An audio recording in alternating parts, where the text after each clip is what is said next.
Chapter 12. The square pane of glass was familiar to her. It was larger than the carriage window and had a ledge on it, and there was a crack across the pane that she remembered well. She kept her eyes on it, struggling with memory, and she wondered why she no longer felt the rain on her face and the steady current of wind.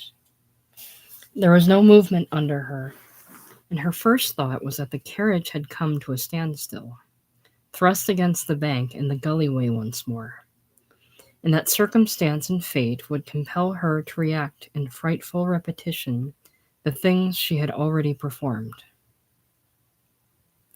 When she climbed through the window, she would fall and bruise herself, and heading yet again up the twisting lane, would come upon Harry the peddler, squatting in his ditch. But this time she would not have the strength to withstand him.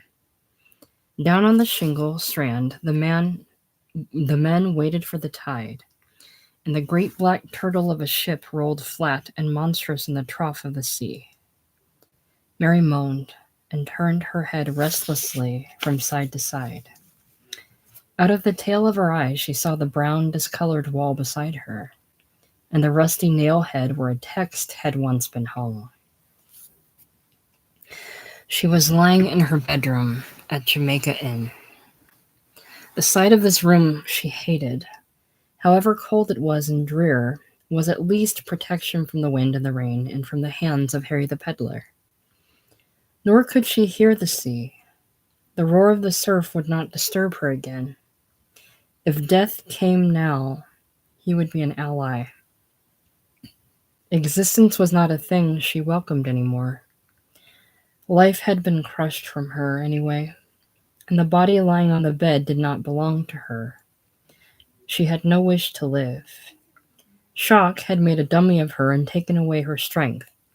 Tears of self-pity welled into her eyes. Now there was a face bending down to her, and she shrank back against the pillow, her hands thrust outward and protesting, for the puffy mouth and broken teeth of the peddler were ever in her mind.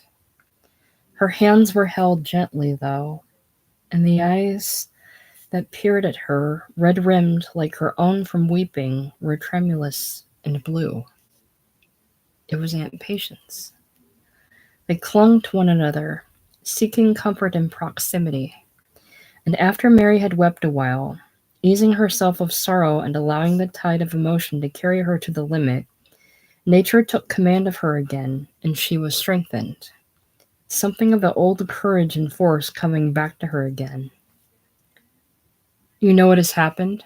she asked, and Aunt Patience held her hands tightly so that they could not be withdrawn, the blue eyes begging dumbly for forgiveness, like an animal punished through no fault of his own. "How long have I lain here?" Mary questioned, and she was told that this was the second day. For a moment or two Mary was silent, considering the information, new to her and sudden. 2 days was a long time to one who but a few moments ago had watched the dawn break on the coast.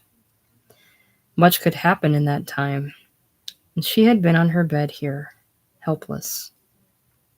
"You should have woken me," she said roughly, pushing away the hands that clung to her. "I'm not a child to be mothered and pampered because of a few bruises. There's work for me to do. You don't understand." Aunt Patience stroked her, the caress timid and ineffectual. "You could not move," she whimpered. "Your poor body was bleeding and broken. I bathed you while you were still unconscious. I thought at first they had injured you terribly, but thank the dear God no real harm has come to you. Your bruises will heal, and your long sleep has rested you. You know who did it, don't you? You know where they took me?" Bitterness had made her cruel. She knew that the words acted like a lash, and she could not stop herself. She began to talk about the men on the shore. Now it was the elder woman's turn to whimper. And when Mary saw the thin mouth working, The vapid blue eyes stared back at her in terror. She became sickened of herself and could not continue. She sat up in bed and swung her legs to the floor, her head swimming with the effort, her temples throbbing. "What are you going to do?" Aunt Patience pulled at her nervously, but her niece shook her aside and began to drag on her clothes. "I have business of my own," she said curtly. "Your uncle is below. He will not let you leave the inn." "I'm not afraid of him." "Mary, for your sake, for my sake, do not anger him again. You know what you have suffered already. Ever since he returned with you, he has sat below, white and terrible, a gun across his knees. The doors of the inn are barred. I know you have seen and endured horrible, unspeakable things. But Mary, don't you understand if you go down now, he may hurt you again? He may even kill you? I've never seen him like this. I can't answer for his mood. Don't go down, Mary. I beg you on my knees not to go down." She began to drag on the floor, clutching at Mary's skirt, clasping at her hands and kissing them. The sight was miserable, unnerving.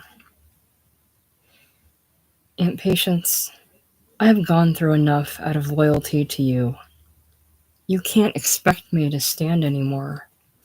Whatever Uncle Joss may have been to you once, he is inhuman now. All your tears won't save him from justice. You must realize that. He's a brute, half mad with brandy and blood. Men were murdered by him on the shore. Don't you understand? Men were drowned in the sea. I can see nothing else. I shall think of nothing else to my dying day." Her voice rose, dangerously high. Hysteria was not far away. She was still too weak for consecutive thought, and saw herself running out upon the high road, crying loudly for the help that would surely be forthcoming. Aunt Patience prayed too late for silence. The warning finger was unheeded. The door opened, and the landlord of Jamaica Inn stood on the threshold of the room. He stooped his head under the beam and stared at them. He looked haggard and gray. The cut above his eye was still a vivid scarlet. He was filthy and unwashed, and there were black shadows beneath his eyes. "I thought I heard voices in the yard," he said. "I went to a chink in the shutters downstairs in the parlor, but I saw no one. Did you hear anything from this room?" Nobody answered. Aunt Patience shook her head, the little nervous smile that she conjured for his presence trailing uneasily across her face without her knowledge. He sat down on the bed, his hands plucking at the clothes, his restless eyes roaming from the window to the door. "He'll come," he said. "He's bound to come. I've cut my own throat. I've gone against him. He warned me once, and I laughed at him. I didn't listen. I wanted to play the game on my own. We're as good as dead, all three of us sitting here. You, Patience, and Mary, and I. We're finished, I tell you. The game is up. Why did you let me drink? Why didn't you break every blasted bottle in the house and turn the key on me and let me lie? I'd not have hurt you. I'd not have touched a hair on your heads, either of you. Now it's too late. The end has come." He looked from one to the other of them, his bloodshot eyes hollow, his massive shoulders humped to his neck. They stared back at him without understanding, dumbfounded and awed at the expression on his face they had not seen before. "What do you mean?" said Mary at length. "Who are you afraid of? Who warned you?" He shook his head and his hand strayed to his mouth, the fingers restless. "No," he said slowly. I'm not drunk now, Mary Yellen. My secrets are still my own. But I'll tell you one thing, and there's no escape for you. You're in it now as much as Patience there. We have enemies on either side of us now. We have the law on one hand, and on the other, he checked himself, the old cunning in his eyes once more as he glanced at Mary. You'd like to know, wouldn't you? He said. You'd like to sneak out of the house with a name on your lips and betray me. You'd like to see me hanged. All right, I don't blame you for it. I've hurt you enough to make you remember to the rest of your days, haven't I? But I saved you too, didn't I? Have you thought what that rabble would have done to you had I not been there? He laughed and spat on the floor, something of his usual self returning to him. You can put one good mark against me for that alone, he said. Nobody touched you that night but myself, and I've not spoilt your pretty face. Cuts and bruises mend, don't they? Why, you poor weak thing. You know as well as I do I could have had you your first week at Jamaica Inn if I'd wanted you. You're a woman, after all. Yes, by heaven. And you be lying at my feet now like your Aunt Patience, crushed and contented and clinging. Another goddamn bloody fool. Let's get out of here. The room stinks of damp and decay. He shambled to his feet, dragging her after him into the passage. And when they came onto the landing, he thrust her against the wall, beneath the candle stuck in the bracket, so that the light fell upon her bruised, cut face. He took her chin in his hands and held her for a moment, smoothing the scratches with delicate, light fingers. She stared back at him in loathing and disgust, the gentle, graceful hands reminding her of all she had lost and renounced. And when he bent his hated face lower, indifferent of Patience, who stood beside him, and his mouth, so like his brother's, hovered an instant on hers, the illusion was horrible and complete. And she shuddered and closed her eyes. He blew out the light. They followed him down the stairs without a word, their footsteps pattering sharply through the empty house. He led the way into the kitchen, where even there the door was bolted and the window barred. 2 candles were on the table to light the room. Then he turned and faced the 2 women, and reaching for a chair, he straddled his legs across it and considered them, fumbling in his pocket for his pipe, meanwhile, and filling it.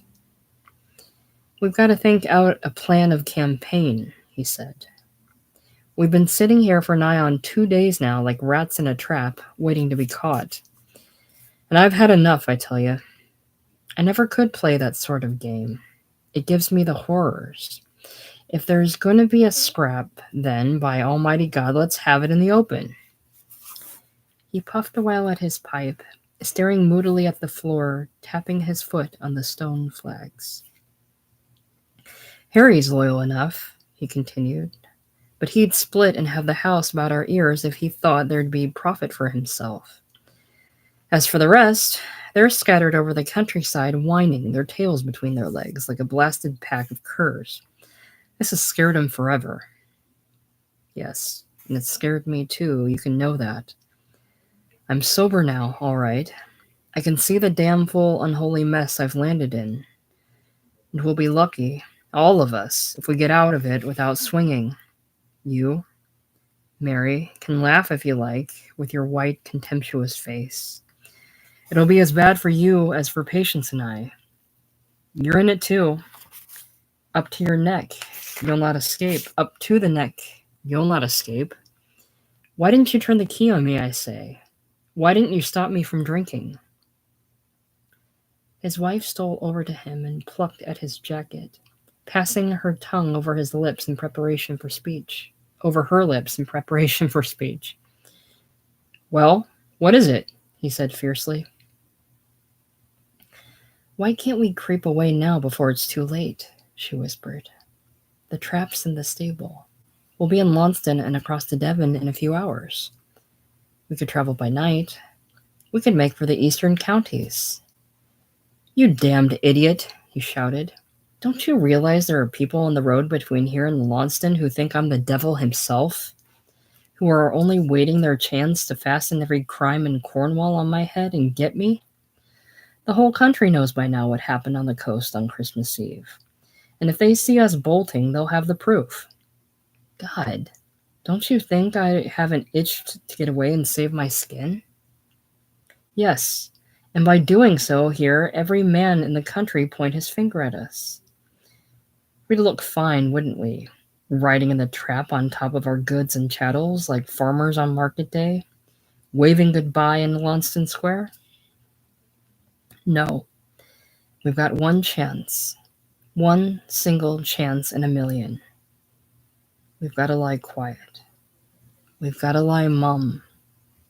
If we sit here tight at Jamaica Inn, they may start scratching their heads and rubbing their noses. They've got to look for proof, mind you. They've got to get the sworn proof before they lay hands on us. And unless one of that blasted rabble turns informer, they won't get the proof. Oh yes, the ship's there, with her back broken on the rocks. And there's chunks of stuff lying on the beach. Piles of it, ready to take away. Put there by someone, they'll say. They'll find 2 bodies, charred to cinders and a heap of ashes. What's this? They'll say. There's been a fire. There's been a scrap. It'll look dirty. It'll look bad for many of us, but where's your proof? Answer me that. I spent my Christmas Eve like a respectable man, in the bosom of my family, playing cat's cradle and snapdragon with my niece. He put his tongue in his cheek and winked. You've forgotten one thing, haven't you? Said Mary. No, my dear, I have not. The driver of that carriage was shot and he fell in the ditch, not a quarter of a mile down the road outside. You were hoping we'd left the body there, weren't you? Maybe it will shock you, Mary, but the body traveled with us to the coast, and it lies now, if I remember rightly, beneath a 10-foot bank of shingle. Of course, someone is going to miss him. I'm prepared for that. But as I'll never find his carriage, it doesn't make much odds. Maybe he was tired of his wife and has driven to Penzance. They're welcome to look for him there.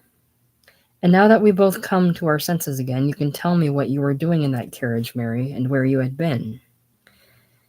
If you don't answer me, you know me well enough by now. I can find a way of making you talk. Mary glanced at her aunt. The woman was shivering like a frightened dog, her blue eyes fixed upon her husband's face. Mary thought rapidly. It was easy enough to lie. Time was the all-important factor now and must be reckoned with and cherished if she and her Aunt Patience were to come out of this alive. She must play upon it and give her uncle rope enough to hang himself. His confidence would go against him in the end. She had one hope of salvation, and he was near, not 5 miles away, waiting in Alternon for a signal from her. I'll tell you my day, and you can believe it or not, she said.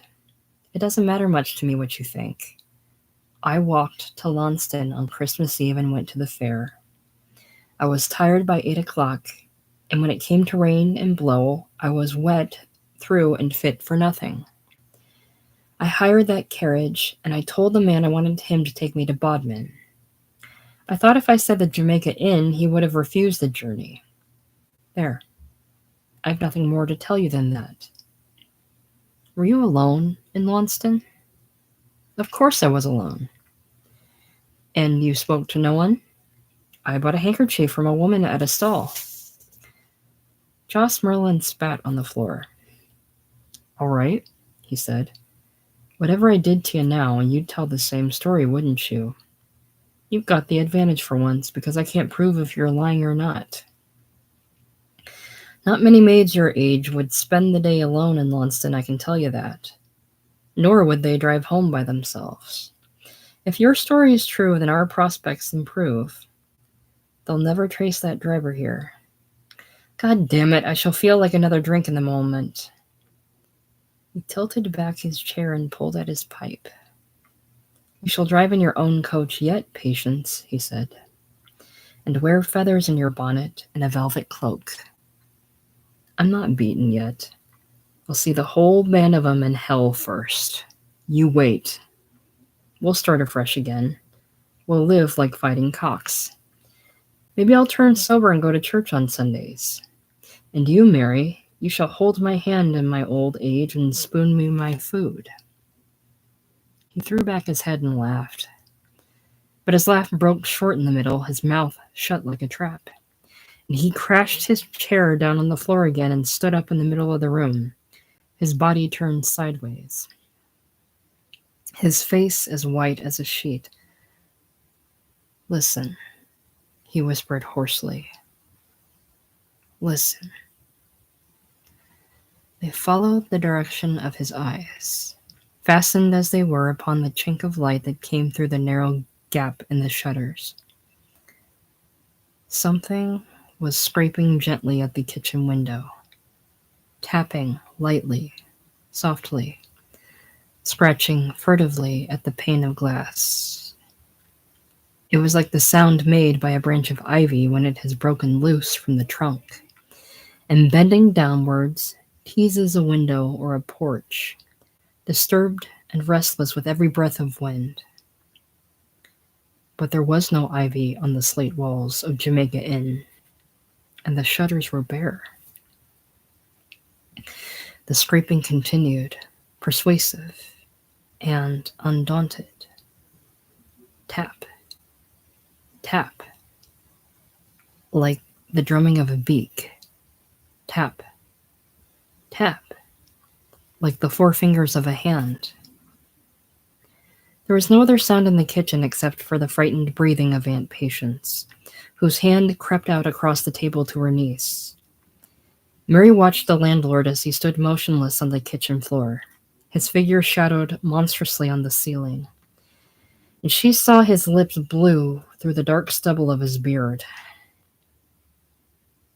Then he bent forward, crouching on tiptoe like a cat, and sliding his hand along the floor, his fingers fastened themselves upon his gun that stood against the further chair, never once taking his eyes from the chink of light between the shutters. Mary swallowed, her throat dry as dust. Whether the thing behind the window was friend or enemy to herself made the suspense more poignant. But in spite of her hopes, the thumping of her heart told her that fear was infectious, as were the beads of perspiration on her uncle's face. Her hands wandered to her mouth, trembling and clammy. For a moment, he waited beside the closed shutters, and then he sprang forward, tearing at the hinge and pulling them apart, the gray light of afternoon slanting at once into the room. A man stood outside the window, his livid face pressed against the pane, his broken teeth gaping in an evil grin. It was Harry, the peddler. Joss Merlin swore and threw open the window. "God damn you, come inside, can't you?" he shouted. "Do you want a bullet in your guts, you blasted fool? You've had me here standing like a deaf mute for 5 minutes with my gun trained on your belly. Unbolt the door, Mary. Don't lean against the wall there like a ghost. There's nerves enough in this house without you turning sour." Like all men who have been badly scared, he threw the blame of his own panic upon the shoulders of another, and now blustered to reassure himself. Mary crossed slowly to the door. The sight of the peddler brought back a vivid memory of her struggle in the lane, and reaction came swift upon her. Her nausea and disgust returned in force, and she could not look upon him. She opened the door without a word, screening herself behind it. And when he came into the kitchen, she turned at once and went to the dull fire, piling the turf upon the embers mechanically, her back towards him. "Well, have you brought news?" questioned the landlord. The peddler smacked his lips in reply and jerked his thumb over his shoulder. "The country's gone up in smoke," he said. "Every cluttering tongue in Cornwall from Tamar to St. Ives. I was in Bodmin this forenoon. The town was ringing with it, and they're hot mad for blood and justice too.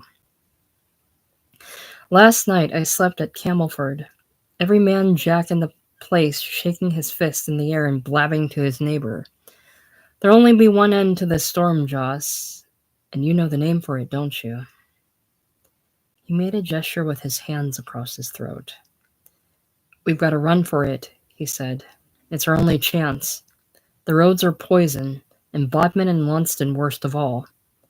I'll keep to the moors and get into Devon above Gunnislake. It'll take me longer, I know that, but what's the odds if you save your skin? Have you got a bite of bread in the house, missus? I've not touched food since yesterday forenoon." He threw his question at the landlord's wife, but his glance fell upon Mary. Patience Merlin fumbled in the cupboard for bread and cheese, her mouth working nervously, her movements clumsy, her mind anywhere but on her mission. As she laid the table, she looked beseechingly at her husband. "You hear what he says," she pleaded. "It's madness to stop here. We must go now, at once, before it's too late. You know what this means to the people. They will have no mercy on you. They'll kill you without a trial. For God's sake, listen to him, Joss. You know I don't care for myself. It's for you." "Shut your mouth, can't you?" thundered her husband. "I've never asked your counsel yet, and I don't ask it now. I can face what's coming to me alone without you bleeding beside me like a sheep. So you'll throw your hand in too, Harry, will you? Run with your tail between your legs, because a lot of clerks and Wesleyans are howling to Jesus for your own blood. Have they proved it on us? Tell me that. Or has your liver conscience gone against you?" "Damn my conscience, Joss, it's common sense I'm thinking of. This part of the country has become unhealthy, and I'll go from it while I can. As to proof, we've sailed close enough to the wind these last months to be proof enough, haven't we? I've stuck to you, haven't I? Come out here today risking my neck to give you warning. I'm not saying anything against you, Joss, but it was your damn stupidity brought us into this mess, wasn't it? You got us mad drunk like yourself and led us to this shore on a crazy harebrained venture that none of us had planned. We took a chance in a million, and the chance came off. Too damned bloody well. Because we were drunk, we lost our heads, left the stuff and 100 tracks scattered on the shore. And whose fault was it? Why, yours, I say." He smashed his fist on the table, his yellow, impudent face thrust close to the landlord, a sneer on his cracked lips. Joss Merlin considered him for a moment, and when he spoke, his voice was dangerous and low. "So you accuse me, do you, Harry?" he said. "You're like the rest of your kind, wriggling like a snake when the luck of the game turns against you. You've done well out of me, haven't you? Had gold to burn you never had before. Lived like a prince all these months instead of at the bottom of a mine where you belong. And supposing we'd kept our heads the other night and cleared in order before dawn, as we've done 100 times before, you'd be sucking up to me now to fill your pockets, wouldn't you? You'd be fawning on me with the rest of the sniffing curs, begging your share of the spoil, calling me God Almighty. You'd lick my boots and lie down in the dust. Run then, if you like. Run to the Tamar bank with your tail between your legs, and be damned to you. I'll take the world on alone." The peddler forced a laugh and shrugged his shoulders. "We can talk, can't we, without cutting each other's throats? I've not gone against you. I'm on your side still. We were all mad drunk on Christmas Eve, I know that. Let's leave it alone then. What's done is done.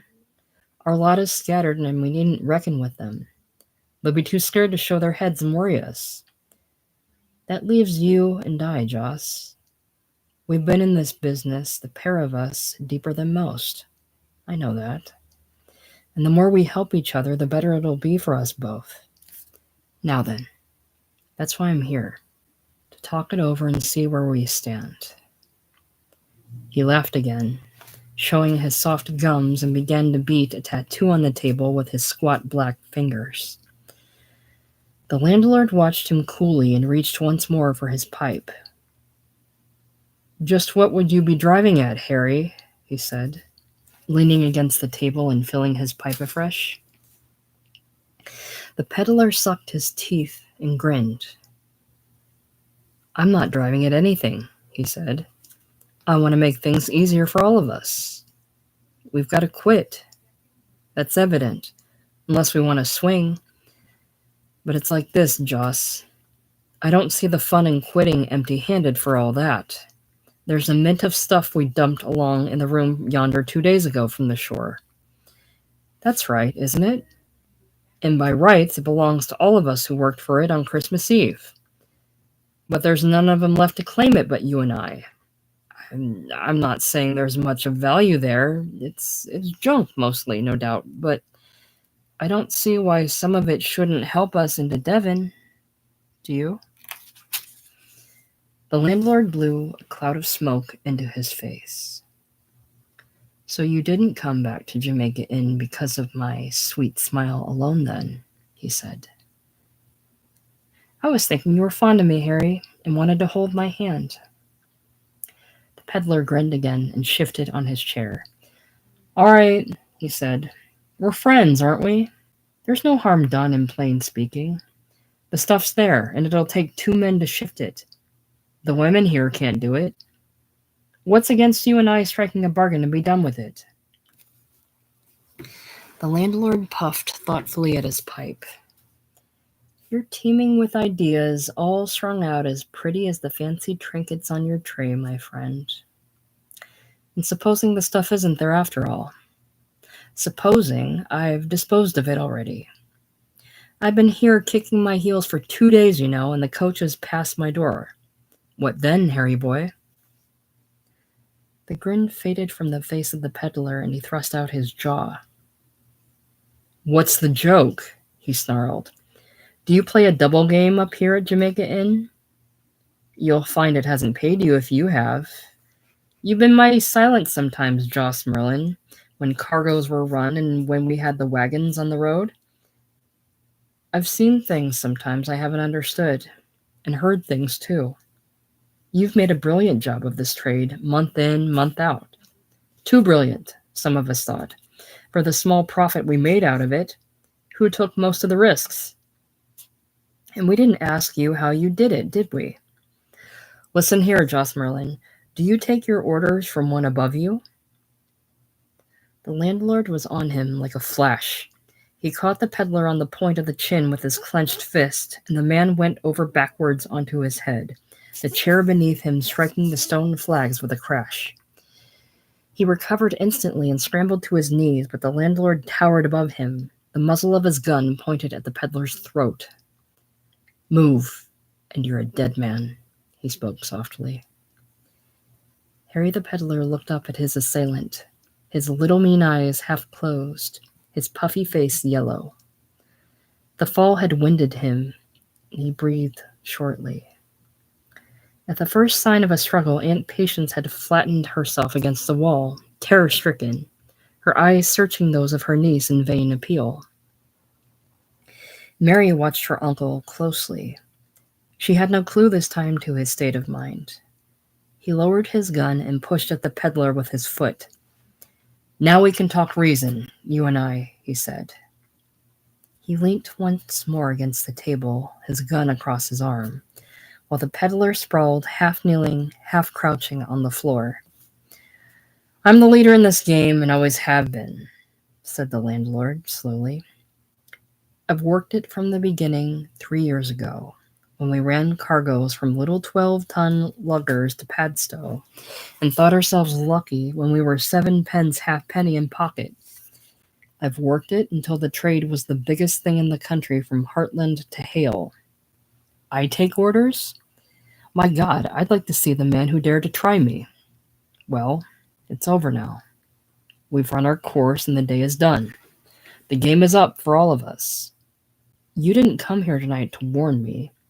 You came to see what you could get out of this smash. The inn was barred and your little mean heart rejoiced. You scraped at the window there because you knew from experience that the hasp of the shutter is loose and easy to force.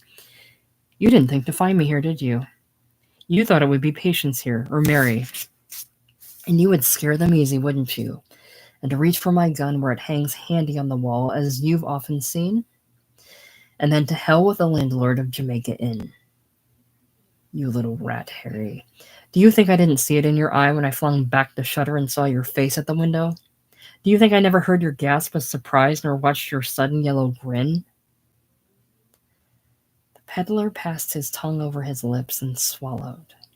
He threw a glance towards Mary, motionless by the fire, the round button of his eye watchful like a cornered rat's. He wondered if she would throw in the dice against him, but she said nothing. She waited for her uncle. Very well, he said. We'll strike a bargain. You and I, as you suggested, will come to handsome terms. I've changed my mind after all, my loving friend, and with your help, we'll take the road to Devon. There's stuff in this place worth taking, as you've reminded me. Nor can I load alone.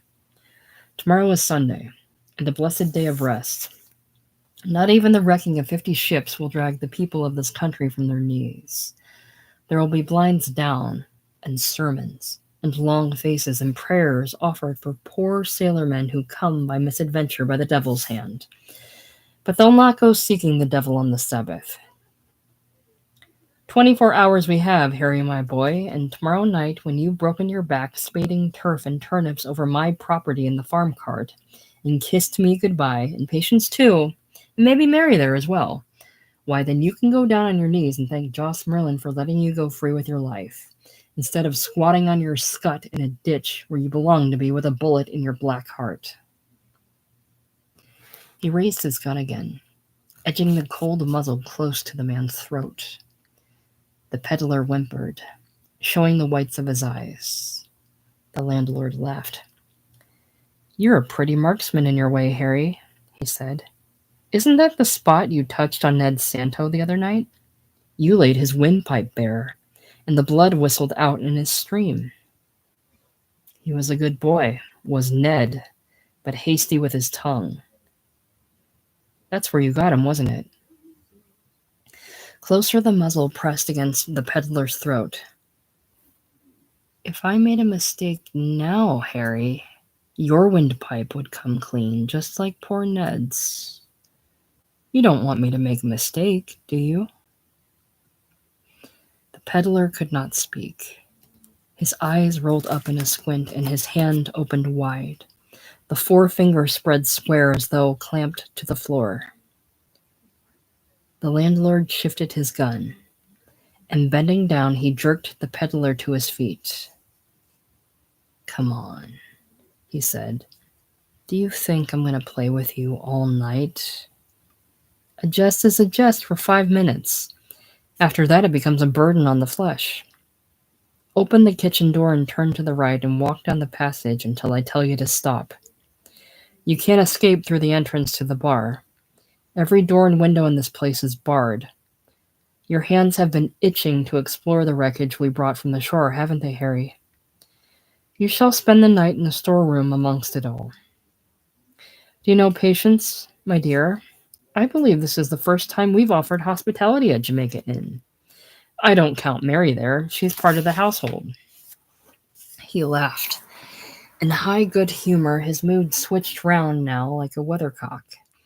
And butting his gun into the peddler's back, he prodded him out of the kitchen and down the dark flagged passage to the store. The door, that had been battered in rough and ready manner by Squire Bassett and his servant, had been reinforced with new planking and post, and was now as strong as, if not stronger than, before. Joss Merlin had not been entirely idle during the past week. After he had turned the key on his friend with a parting injunction not to feed the rats, whose number had increased, The landlord returned to the kitchen, a rumble of laughter in his chest. I thought Harry would turn sour, he said. I've seen it coming in his eyes for weeks, long before this mess landed on us. He'll fight on the winning side, but he'll bite your hand when the luck turns. He's jealous. He's yellow-green with it, rotten through and through. He's jealous of me. They're all jealous of me. They knew I had brains and hated me for it. What are you staring at me for, Mary? You'd better get your supper and go to bed. You have a long journey before you tomorrow night. I warn you, here and now, it won't be an easy one. Mary looked at him across the table. The fact that she would not be going with him did not concern her for the moment. He might think as he liked about it. Tired as she was, for the strain of all she had seen and done weighed heavily upon her. Her mind was seething with plans. Sometime, somehow, before tomorrow night, she must go to Alternan. Once there, her responsibility was over. Action would be taken by others. It would be hard for Aunt Patience, hard for herself at first, perhaps. She knew nothing of the jingle and complexities of the law, but at least justice would win. It would be easy enough to clear her own name and her aunt's. The thought of her uncle, who sat before her now, his mouth full of stale bread and cheese, standing as he would with his hands bound behind him, powerless for the first time and forever, was something that afforded her exquisite pleasure. And she turned the picture over and over in her mind, improving upon it. Aunt Patience would recover in time, and the years would drain away from her, bringing her peace at last and quietude. Mary wondered how the capture would be effected when the moment came. Perhaps they would set out upon the journey as he had arranged, and as they turned out upon the road, he laughing in his assurance, they would be surrounded by a band of men, strong in number and in arms, and as he struggled against them hopelessly, borne to the ground by force, she would lean down to him and smile. "I thought you had brains, uncle," she would say to him, and he would know. She dragged her eyes away from him and turned to the dresser for her candle. "I'll have no supper tonight," she said. Aunt Patience made a little murmur of distress, lifting her eyes from the plain slab of bread on the plate before her. But Joss Merlin kicked at her for silence. "Let her stay sulky if she has the mind, can't you?" he said. "What does it matter to you if she eats or not? Starvation is good for women and beasts. It brings them to heel. She'll be humble enough in the morning. Wait, Mary, you shall sleep sounder still if I turn the key to you. I want no prowlers in the passage." His eyes strayed to the gun against the wall, and half-consciously back to the shutter, which still gaped open before the kitchen window. "Fasten that window, Patience," he said thoughtfully, "and put the bar across the shutter. When you have finished your supper, you too can go to bed. I shall not leave the kitchen tonight." His wife looked up at him in fear, struck by the tone of his voice, and would have spoken, but he cut her short. "Haven't you learned by now not to question me?" he shouted. She rose at once and went to the window. Mary, her candle alight, waited by the door. "All right," he said. "Why are you standing there? I told you to go." Mary went out into the dark passage, her candle throwing her shadow behind her as she walked. No sound came from the store at the end of the passage, and she thought of the peddler lying there in the darkness, watching and waiting for the day.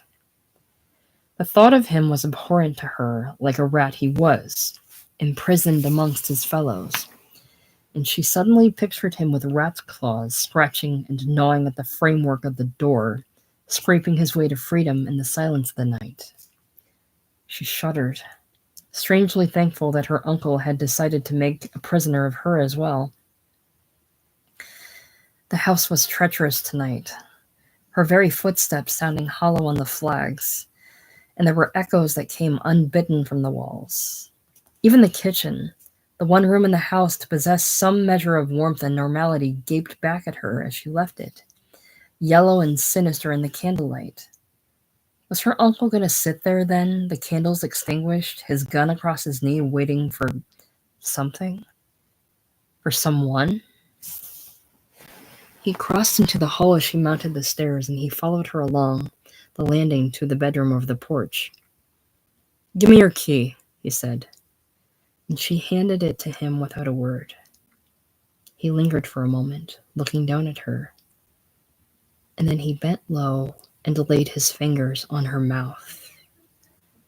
"I've a soft spot for you, Mary," he said. "You've got spirit still, and pluck, for all the knocks I've given you. I've seen it in your eyes tonight. If I'd been a younger man, I'd have courted you, Mary, aye, and won you too, and ridden away with you to glory. You know that, don't you?" She said nothing. She stared back at him as he stood beyond the door, and her hand that held the candlestick trembled slightly without her knowledge. He lowered his voice to a whisper. "There's danger for me ahead," he said. "Never mind the law, I can bluff my way to freedom if it comes to that. The whole of Cornwall can come running at my heels for all I care. It's other game I have to watch for. Footsteps, Mary, that come down in the night and go again, and a hand that would strike me down." His face looked lean and old in the half-light, and there was a flicker of meaning in his eyes that leapt like a flame to tell her, and then dulled again. "We'll put the Tamar between us and Jamaica Inn," he said. And then he smiled, the curve of his mouth painfully similar to her, and known like an echo from the past. He shut the door upon her and turned the key. She heard him tramp down the stairs and so down into the passage, and he turned the corner to the kitchen and was gone. She went then to her bed and sat down upon it, her hands in her lap, and for some reason forever unexplained, thrust away from her later and forgotten, side by side with the little old sins of childhood and those dreams never acknowledged to the sturdy day, she put her fingers to her lips as he had done, and let them stray thence to her cheek and back again. And she began to cry, softly and secretly, the tears tasting bitter as they fell upon her hand. Chapter 13. She had fallen asleep where she lay, without undressing, and her first conscious thought was that the storm had come again, bringing with it the rain which streamed against her window. She opened her eyes and saw that the night was still, without a tremor of wind from without or the patter of rain. Her senses were alert at once, and she waited for a repetition of the sound that had woken her. It came again in an instant, a shower of earth flung against the pane of glass from the yard outside. She swung her legs to the floor and listened, weighing in her mind the possibility of danger. If this was a warning signal, the method was a crude one and better ignored. Someone with a little idea of the geography of the inn might have mistaken her window for the landlord's. Her uncle waited below with his gun across his knee in preparation for a visitor. Perhaps the visitor had come and was now standing in the yard. Curiosity gained the better of her in the end, and she crept softly to the window, holding herself in the shadow of the jutting wall. The night was black still, and there were shadows everywhere, but low in the sky a thin line of cloud foretold the dawn. She had not been mistaken, though. The earth on the floor was real enough, and so was the figure standing directly beneath the porch, the figure of a man. She crouched by the window, waiting for his further movement. He bent again to the ground, fumbling in the barren flower bed outside the parlor window. And then he raised his hand and threw the little clod of earth at her window, spattering the pane with pebbles and soft mud. This time she saw his face, and the wonder of it made her cry out in surprise, forgetting the caution to which she had trained herself. It was Jem Marilyn standing below her in the yard. She leaned forward at once, opening her window, and would have called to him, but he lifted his hand for silence. He came close against the wall, skirting the porch which would have hidden her from him, and he cupped his hands to his mouth and whispered up to her, "Come down to the door here and unbolt it for me." She shook her head at him. "I cannot do that. I'm locked up here in my room," she told him. He stared back at her, nonplussed and evidently puzzled, and he looked back at the house as though it might offer some solution of its own. He ran his hands along the slates, testing them, feeling for rusted nails used long ago for creepers that might afford him foothold of a sort. The low tiles of the porch were within his reach, but they had no gripping surface. He would swing his legs from the ground to no purpose. "Fetch me the blanket from your bed," he called softly. She guessed at once his meaning and tied one end of her blanket to the foot of her bed, throwing the other end out of the window where it dragged limply above his head. This time he had holding power, and swinging himself to the low roof of the jutting porch, he was able to wedge his body between it and the walls of the house, his feet gripping the slates, and in this manner haul himself up the porch on a level with her window. He swung his legs over and straddled the porch, his face close to hers now, the blanket hanging loosely beside him.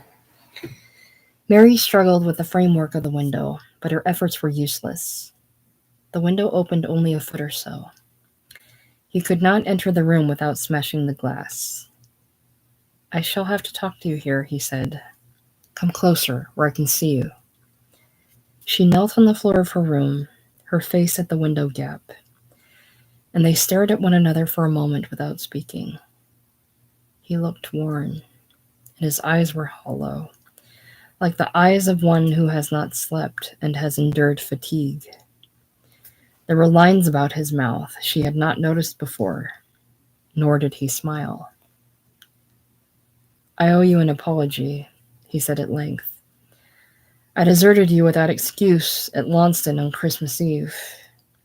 You can forgive me or not, as you feel, but the reason for it that I can't give you, I'm sorry." This attitude of harshness did not suit him. He appeared to have changed much, but the change was unwelcome to her. "I was anxious for your safety," she said. "I traced you to the White Hart, and there I was told you had entered a carriage with some gentleman. Nothing beyond that. No message, no word of explanation. Those men were there, standing before the fire. The horse dealer who spoke with you in the market square.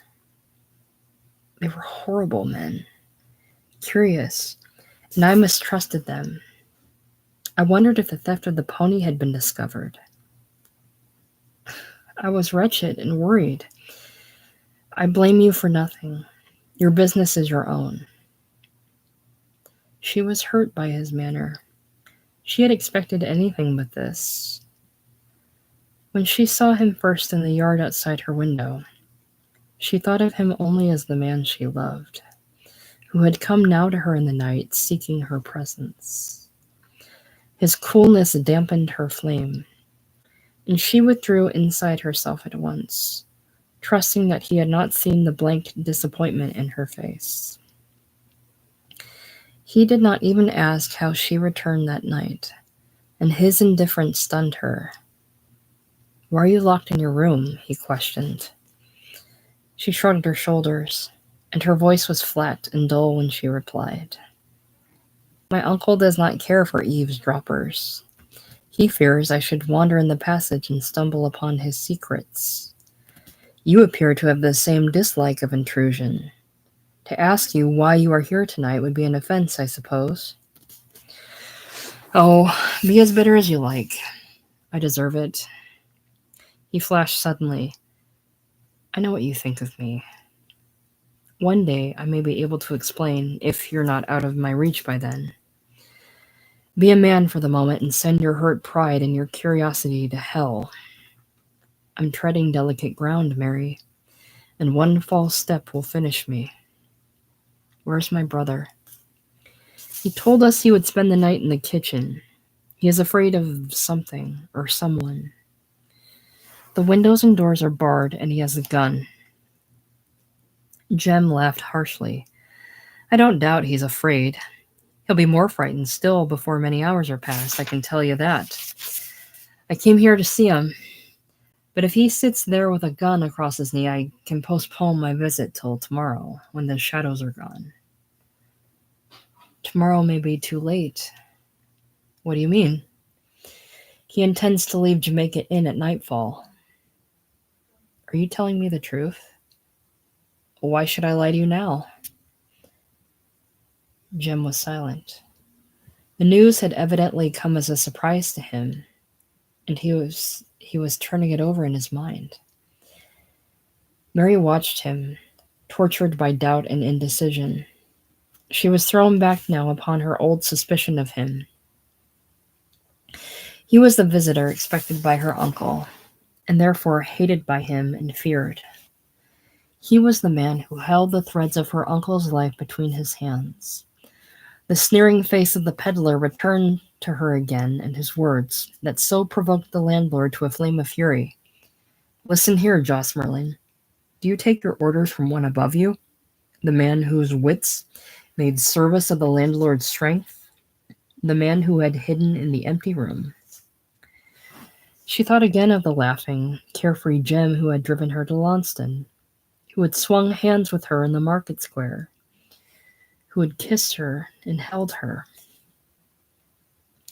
Now he was grave and silent, his face in shadow.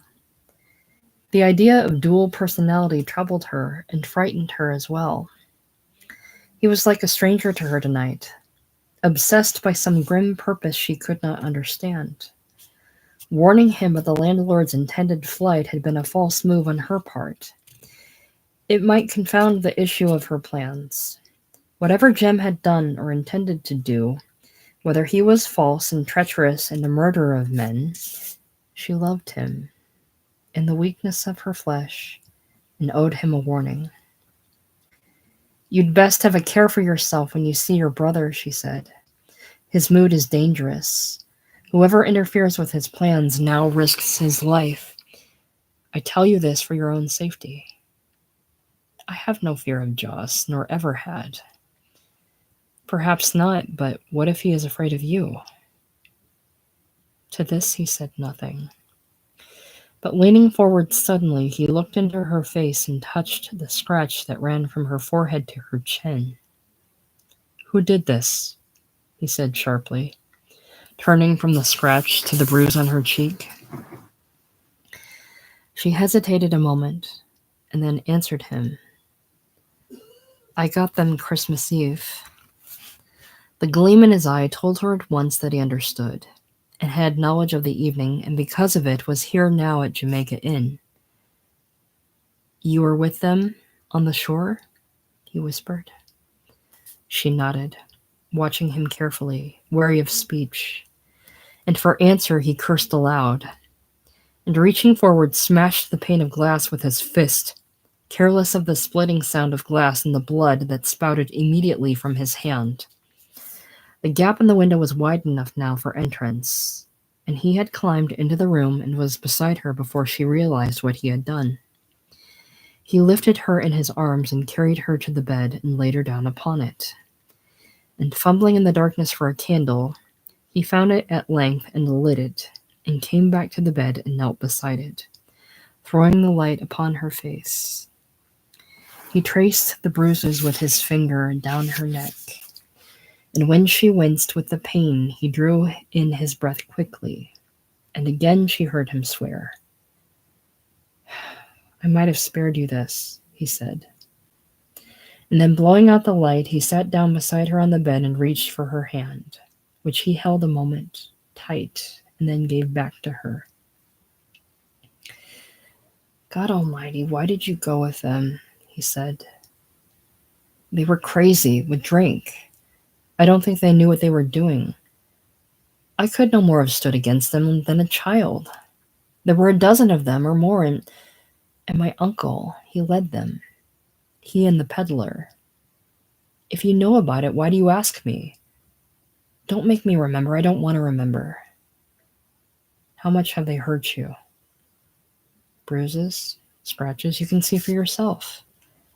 I tried to escape and I grazed my side. They caught me again, of course. They bound my hands and feet down on the shore and tied sacking over my mouth so that I could not scream. I saw the ship come through the mist and I could do nothing. Alone there in the wind and the rain, I had to watch them die. She broke off, her voice trembling, and she turned on her side, her face in her hands. He made no move towards her. He sat there silently on the bed beside her, and she felt him far from her, wrapped in secrecy. She was lonelier then than before. Was it my brother who hurt you most? He said presently. She sighed wearily. It was all too late and did not matter now.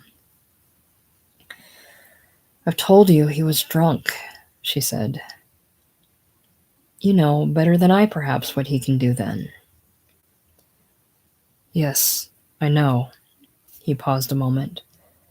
Then once again he took her hand. He shall die for this, he said. His death will not bring back the men he killed. I'm not thinking of them now. If you're thinking of me, don't waste your sympathy. I can revenge myself in my own way.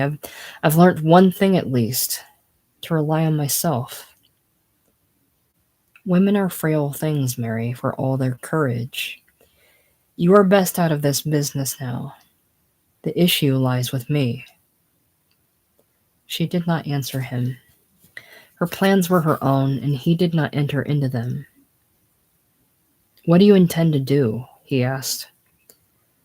I have not made up my mind, she lied. If he leaves tomorrow night, you have little time to decide, he said. He expects me to go with him, and Aunt Patience as well. And you?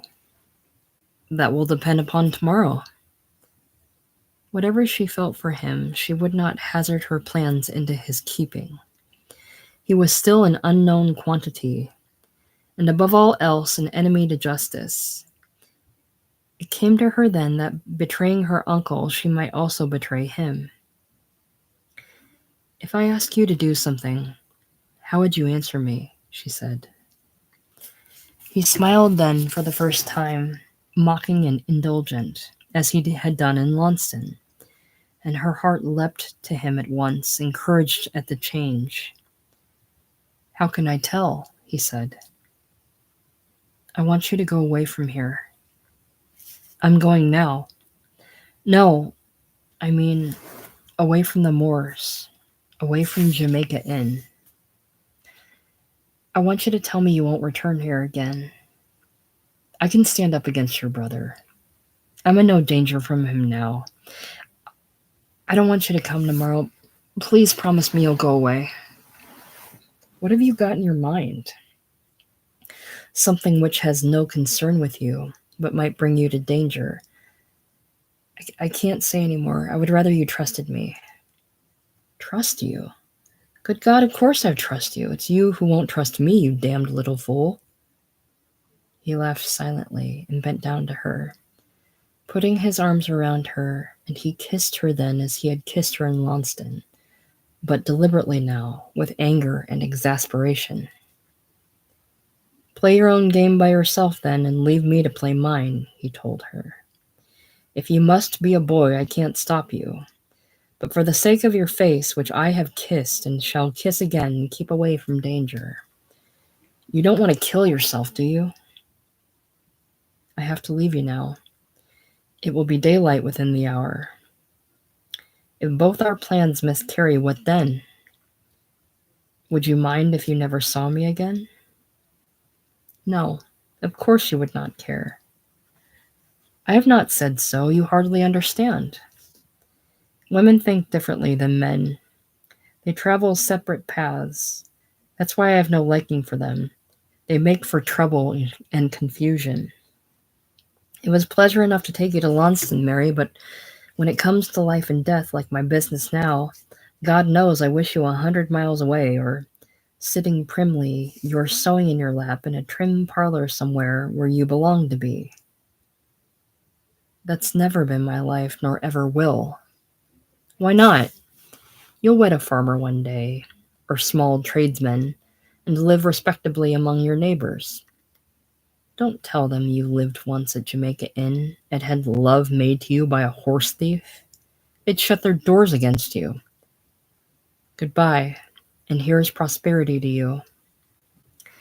He rose from the bed and went towards the window, climbing through the gap he had broken in the pane. And swinging his legs over the porch with one hand on the blanket, he lowered himself to the ground. She watched him from the window, instinctively waving him farewell, but he had turned and gone without looking back at her, slipping across the yard like a shadow. Slowly, she pulled up the blanket and replaced it on the bed. Morning would soon be here. She would not sleep again. She sat on her bed, waiting until her door should be unlocked, and she made her plans for the evening to come. She must not draw suspicion upon herself during the long day. She must act passively, sullenly perhaps, as though feeling had at last been stifled in her. And she was prepared to undertake the proposed journey with the landlord and Aunt Patience. Then, later, she would make some excuse. Fatigue, perhaps. A desire to rest in her room before the strain of the night journey. And then would come the most dangerous moment of her day. She would have to leave Jamaica Inn secretly and unobserved and run like a hare to Alternan. This time, Francis Davy would understand. Time would be against them, and he must act accordingly. She would then return to the inn with his approval and trust that her absence had remained unnoticed. This was the gamble. If the landlord went to her room and found her gone, her life would be worth nothing. She must be prepared for that. No excuse would save her then. But if he believed her to be sleeping still, then the game would continue. They would make preparations for the journey. They might even climb into the cart and come out upon the road. After that, her responsibility would end. Their fate would be in the hands of the vicar at Alternan. Beyond this, she could not think, nor had she any great desire to look ahead. So Mary waited for the day. And when it came, the long hours stretched interminably before her. Every minute was an hour, and an hour a particle of eternity itself. The atmosphere of strain was apparent amongst them all. In silence, haggardly, they waited for the night. Little progress could be made during the light of day. Intrusion was always possible. Aunt Patience wandered from the kitchen to her room, her footsteps pattering incessantly in the passage and on the stairs, as she made helpless and ineffectual preparations. She would make bundles of what poor clothes remained to her, and then undo them again, when the memory of some forgotten garment jogged her wandering mind. She pottered in the kitchen aimlessly, opening the cupboards, looking into drawers, and she fingered her pots and pans with restless fingers, incapable of deciding which to take and which to leave behind. Mary helped her as best as she could, but the unreality of her task made it the more difficult. She knew, while her aunt did not, that all this labor was in vain. Her heart misgave her at times when she allowed her thoughts to dwell upon the future. How would Aunt Patience act? How would she look when they came to take her husband from her? She was a child and must be tended as a child. Again she pattered from the kitchen, climbing the stairs to her room. and Mary would hear her drag her box on the floor, pace up and down, as she wrapped a single candlestick in a shawl and put it side by side with a cracked teapot and a faded muslin cap, only to unwrap them again and discard them for treasures more ancient. Joss Merlin would watch her moodily, cursing her in irritation now and again as she dropped something on the floor or caught her foot and stumbled. His mood had changed again overnight. His watch in the kitchen had not improved his temper, and the very fact that the hours had been undisturbed and that his visitor had not come upon him made him, if possible, more restless than before. He roamed about the house, nervy and abstracted, muttering to himself at times, peering from the windows as though he expected to see someone come upon him unawares. His nerves reacted upon his wife and Mary. Aunt Patience watched him anxiously, and she too turned her eyes to the window and would listen, her mouth working, her hands twisting and untwisting her apron. No sound came from the peddler in the barred room, nor did the landlord go to him or mention him by name. And this silence was sinister in itself, strange and unnatural. Had the peddler shouted obscenities or thundered on the door, it would have been more in keeping with his character. But he lay there in the darkness without sound or movement. And for all her loathing of him, Mary shuddered at the possibility of his death. At the midday meal, they sat round the table in the kitchen, eating silently, furtively almost. And the landlord, who usually had the appetite of an ox, drummed moodily with his fingers on the table, the cold meat on his plate untouched. Once Mary lifted her eyes and saw him staring at her beneath shaggy brows. The wild fear ran through her mind that he suspected her and had some knowledge of her plans. She had counted upon his high humor of the preceding night, and had been prepared to fall in with it if necessary. Answer banter with banter, setting up no opposition to his will. He sat sullen, though, wrapped in gloom, and this was a mood she had experienced before, and she knew now led to danger. At length she took courage in both hands and asked him what time he intended to leave Jamaica Inn. "When I am prepared," he told her shortly, and would say no more. She schooled herself to continue, though, and when she had helped to clear the meal away, and at her own suggestion adding deceit upon deceit, had impressed upon her aunt the necessity of packing a basket of provisions against the journey, she turned to her uncle and spoke again. "If we are to travel tonight," she said, "would it not be better if Aunt Patience and myself rested now during the afternoon, and so could start out fresh upon the journey? There will be no sleep for any of us tonight. Aunt Patience has been upon her feet since daybreak, and I too, for that matter. We do little good, as far as I can see, waiting for the dusk to fall." She kept her voice as casual as possible, but the tight band across her heart was a sign that she waited his answer with misgiving, and she could not look into his eyes. He debated the matter a moment, and to control her anxiety she turned away and pretended to fumble in the cupboard. "You may rest if you will," he said at length. "There'll be work for you both later. You are right when you say there will be no sleep for you tonight. Go then. I shall be well rid of you for the time."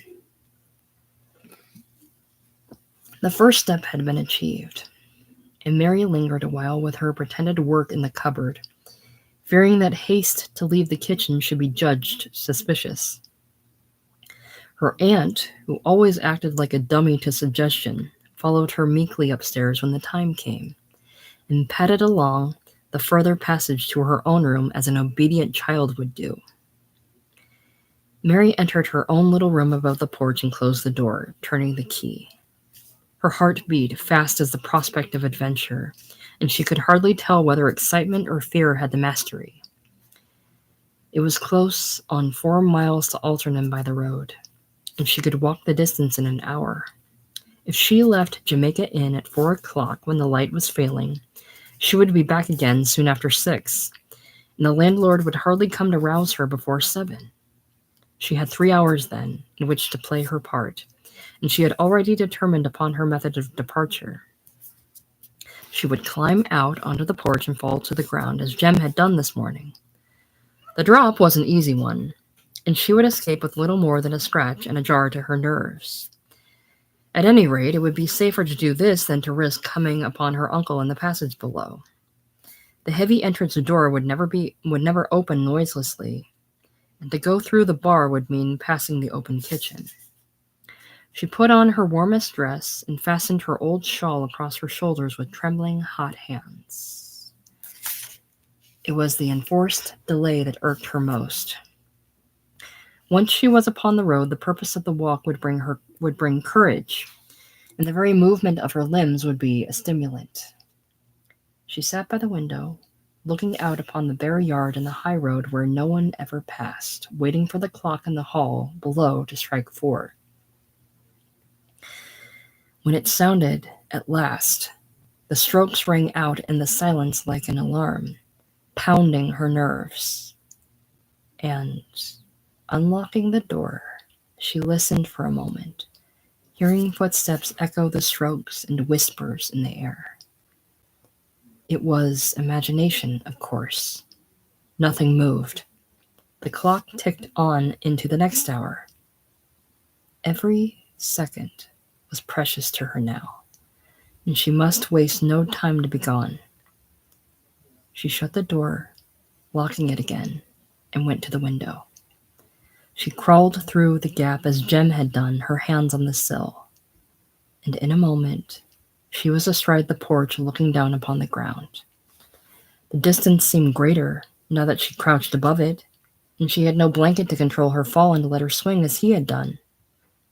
The tiles of the porch were slippery and gave no grip to hands or feet. She turned, clinging desperately to the security of the windowsill that seemed desirable suddenly and a thing well known. Then she shut her eyes and launched herself into the air. Her feet found the ground almost immediately. The jump was nothing, as she had already foreseen, but the tiles had grazed her hands and arms and brought back to her again a vivid memory of her last fall from the carriage in the gullyway beside the shore. She looked up at Jamaica Inn, sinister and gray in the approaching dusk, the windows barred.